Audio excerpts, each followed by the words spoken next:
ভারতবর্ষের প্রধানমন্ত্রী নরেন্দ্র মোদী ও তার মায়ের মোমের মূর্তি বানালেন আসানসোলের বিশিষ্ট ভাস্কর্য শিল্পী সুশান্ত রায়। জয়পুর ওয়াক মিউজিয়ামের জন্য নরেন্দ্র মোদী ও তার মায়ের এই মোমের মূর্তি তৈরি করেছেন তিনি। ভাস্কর্য শিল্পী সুশান্ত রায় শনিবার নিজের বাসভবনে বসে কথা বলতে বলতে জানালেন, প্রধানমন্ত্রী নরেন্দ্র মোদীর ভাস্কর্য অনেক দিন আগেই তৈরি করেছিলেন তিনি। পাশাপাশি প্রধানমন্ত্রীর মায়েরও মূর্তি তৈরি করেছিলেন।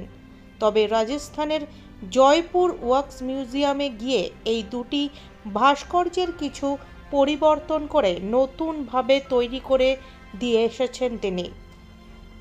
অতি শীঘ্রই ভাস্কর্য দুটি জয়পুর ওয়াক্স মিউজিয়ামের পক্ষ থেকে মোদিজির হাতে তুলে দেওয়া হতে পারে বলে জানিয়েছেন তিনি। প্রসঙ্গত, আসানসোলের মহিশিলার বাসিন্দা ভাস্কর্য শিল্পী সুশান্ত রায় এর আগেও সমাজের বিশিষ্ট ব্যক্তিদের ভাস্কর্য তৈরি করে তাক লাগিয়েছেন। সেই তালিকায় একদিকে যেমন রয়েছে সৌরভ গাঙ্গুলি, সচিন তেন্ডুলকর, মারাডোনা, তেমনই রয়েছেন প্রাক্তন মুখ্যমন্ত্রী বুদ্ধদেব ভট্টাচার্য, মুখ্যমন্ত্রী মমতা বন্দ্যোপাধ্যায় সহ রাজনৈতিক জগতের একাধিক ব্যক্তিত্ব। আমি এই মূর্তিটিও বেশ কয়েক বছর আগে বানিয়েছি, যাওয়ার জন্যই বানানো হয়েছিল। জয়পুর ওয়াক্স মিউজিয়ামে আছে, রাখা আছে, কিন্তু ওটা ওপেনিং করা হয়নি। তো এখন ওরা চিন্তা ভাবনা করছে মোদির হাতে দিবে, এটা মোদির মা মূর্তিটি দেওয়া হবে এবং এই সপ্তাহের মধ্যে দিবে। কবে দেবে এখন ঠিক নেই, মোটামুটি শুনেছি 9-10 তারিখের মধ্যে দিবে। তো এখন ওটা কমপ্লিট করে আসলাম, কেননা মূর্তিটা রাখলে রেখে বাঁধা অবস্থায় ছিল।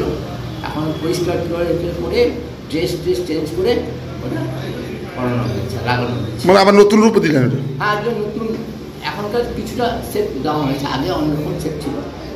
মোদির মা মূর্তিটা অ্যাটলিস্ট যেরকম ছিল সেরকমই আছে এবং খুব ভালো লাগছে। আমারও নিজে বানিয়েছি না, আমারও খুব ভালো লেগেছে। এত সুন্দর মূর্তিটা এতদিন ধরে দেওয়া হয়নি, এখন দেওয়ার চেষ্টা করছে। ওখান থেকে যতক্ষণ না দেবে ততক্ষণ আমরা। কতদিন সময় লেগেছিল বানাতে? বানাতে সময় লেগেছিল প্রায় 6 মাস খানিক লেগেছিল। বানানোর জন্য অর্ডার দিয়েছিল 2-3 বছর আগে। এটা কি মেটেরিয়ালস ইউজ করা হয়েছে? মোম দিয়ে যেরকম হয় সে মোমের মধ্যে, এটা মোম দিয়ে তৈরি করা হয়েছে, টোটাল মোমের তৈরি।